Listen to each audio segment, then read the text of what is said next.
தையல் மிஷினில் ஸ்டிச் பண்ணுறதுக்கு முன்னாடி ஆயில் போட்டு வேஸ்ட்டு க்ளாத்தில் ஸ்டிச் பண்ணதான்னு பார்த்ததுக்கப்புறம் தான் ஸ்டிச் பண்ண ஸ்டார்ட் பண்ணணும்.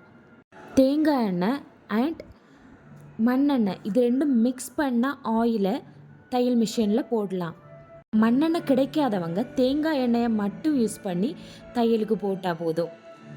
நம்ம சமையலுக்கு யூஸ் பண்ணுற ஆயில்ஸ் ஏதாவது போட்டோம்னா மிஷின் ஸ்டக்காகி நிற்கும். ஸோ கம்பல்சரி தேங்காய் எண்ணெய் தான் யூஸ் பண்ணணும். 2 மாதம் மிஷினை எடுக்காமல் இருந்துட்டு நம்ம ஸ்டிச் பண்ணுறதுக்கு வந்தோன்னா மிஷினில் ஊசி ஒடிகிறது, இந்த மாதிரி நிறைய கம்ப்ளைண்ட்ஸ் வரும். இதை தவிர்க்கணுன்னா எண்ணெய் போட்டுட்டு ஸ்டிச் பண்ண ஸ்டார்ட் பண்ணணும். எண்ணெய் போட்டுட்டு ஸ்டிச் பண்ண ஸ்டார்ட் பண்ணுறதுனால மிஷினில் வர சவுண்டும் கம்மியாகும். மிஷினோட பெடல் சவுட்டுறதுக்கு ரொம்ப ஈஸியாக இருக்கும். மிஷினோட ஹோல்ஸில் மட்டும் இல்லை எண்ணெய் போடணும், மிஷினோட பெல்ட்டை கலத்திட்டு மிஷினோட அடிப்பாகத்துலேயும் ஆயில் போடணும். அப்படி போடுறதுனால மிஷின் இன்னும் ஸ்மூத்தாகவே அடிக்கும். மிஷினோட அடிப்பாகத்தில் நிறைய ஸ்க்ரூஸ் இருக்கும். அந்த ஸ்க்ரூஸ் மேலே எல்லாம் ஆயில் போட்டு விடணும்.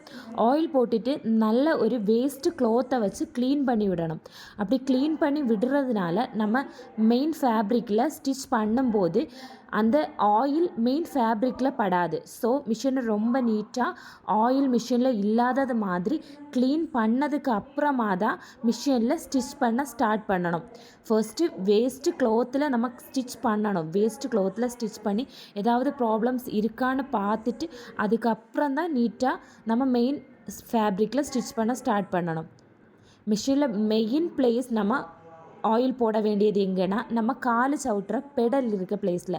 அங்கே நீட்டாக எல்லா ஸ்க்ரூஸ்லேயுமே ஆயில் போடணும். ஆயில் போடுறதுனால நம்ம கால் சவுட்டி ஸ்டிச் பண்ணும்போது ஈஸியாக இருக்கும். இல்லாட்டி டைட்டாக ஸ்டக்காகி நிற்கும். தேங்க்யூ ஃபார் வாட்சிங்.